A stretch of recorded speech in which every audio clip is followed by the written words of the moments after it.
e a sair, então, desse resto não absorvido, sair, então, pelo reto no ânus, no final aí do intestino grosso, certo? Então, vamos para cá. Então, uma análise parte a parte do que acontece no nosso sistema digestório, começando, então, pela boca. A boca, quem são os participantes aí desse processo digestório? Eu tenho dentes, tenho língua e tenho as glândulas salivares. Olha esse esquema, por favor, olha aí. Você está vendo aí? Nós temos 3 glândulas salivares. A maior de todas, número 1, é a glândula parótida. A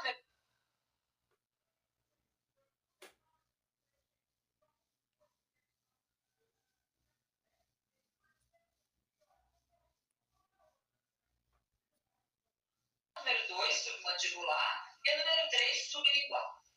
Essas glândulas, elas vão estar produzindo 2 salivas. Uma com a função é de dar a salina serosa, que é composta de pitialino, que é a enzima milase salivar, e a mucosa com a função aí de lubrificação. O pH da nossa boca em torno de 6,7 a 7, ou seja, um pH neutro. É nesse pH que há a possibilidade da reação, do bom funcionamento da enzima amilase salivar pitialina, que é o início da digestão química. Ela vai estar quebrando a molécula de amido numa molécula menor. Daí a importância da mastigação.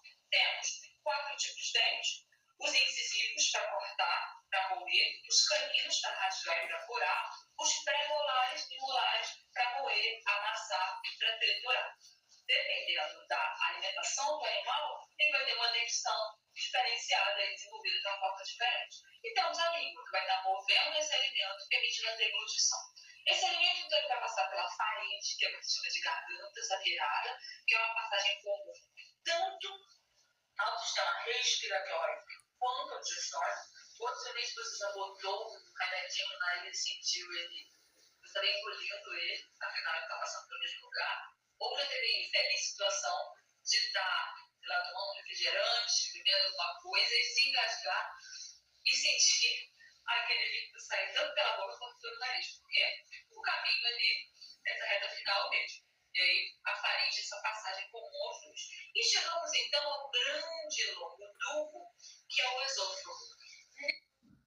Então, para a porção final do sistema digestório, que é justamente os intestinos. Já ajudamos a porção inicial, boca, passagem pela faringe, esôfago e estômago. Vamos para essa porção final, são os intestinos. E olha nesse esquema aí. Você está vendo aí os intestinos, né? Intestino delgado e intestino grosso. E você está vendo aí que o intestino delgado ele vai se dividir em 3 porções.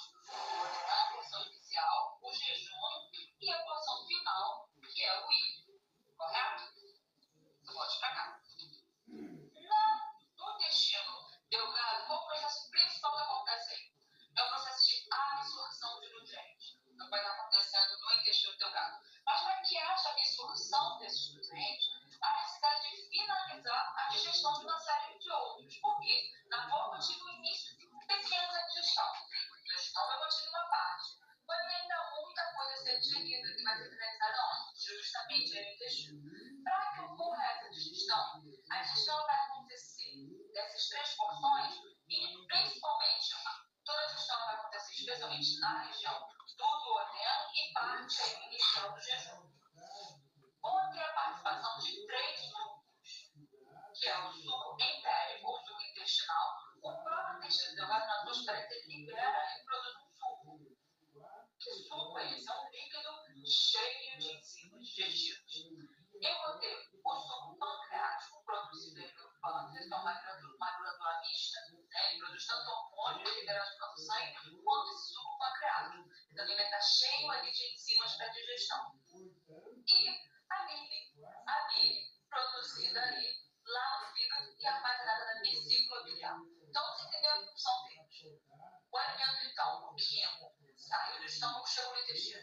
Quando chega no intestino, ele vem para um ambiente ácido. A liberação do suco pancreático. Esse suco pancreático ele é altamente básico, ele tem um pH 8, 8,5, devido à presença do bicarbonato de sódio. Então, já neutralizo, já baixo, já baixo, olha, eu já tenho aí um aumento desse pH, o ambiente fica alcalino. Então, a enzima que trabalhava, a penicilina que trabalhava no estômago, não trabalha mais no intestino. Chegando ali no intestino, então, além do suco pancreático, que agora com esse pH alcalino, 8,5, eu tenho condições para que essas enzimas trabalhem. E aí eu vou ter a ação do suco entérico e da bile. A bile, ela não tem enzima nenhuma. A bile, ela tem a função de emulsionar gorduras. Ela permite que as moléculas de gordura elas se separem para que ocorra a digestão dela dessas moléculas separadas com uma área menor. E aí sim, nesses sucos intestinais, no suco pancreático, eu tenho as chamadas lipáticas, enzimas que vão digerir lipídios. Eu tenho aí também as chamadas carboidrases, que vão estar terminando a digestão de carboidrato. Eu tenho as chamadas peptidases, que vão estar terminando a digestão, fazendo a digestão dos peptídeos. Eu tenho aí no nosso suco pancreático, eu tenho mais algumas enzimas que vão terminar a digestão de proteínas, além da lipase, que eu já falei, digestão de lipídios. Tenho também a famosa amilase pancreática. Lá na boca iniciou a digestão da amilase, né, do amido com a amilase salivar, mas se finaliza aí no intestino com a amilase pancreática. E também tem no suco pancreático, eu tenho as chamadas ribonucleases, que vão estar digerindo o RNA, e as desoxirribonucleases, que vão estar digerindo o DNA. Aí sim, quando eu passei por esse processo de digestão dessas moléculas menores, DNA, MNA, finalizo a digestão de proteínas, de carboidratos, dos lipídios, agora esses nutrientes podem ser absorvidos. Então, eu tenho aí na parede do meu intestino, ela é revestida pelas chamadas microvilosidades intestinais.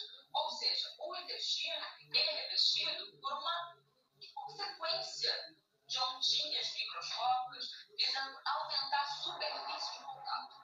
Se eu jogo o líquido na ponta dos meus dedos, eu tenho uma área curta. Agora, se eu faço isso aqui, eu aumento, eu tenho muito mais área de atuação.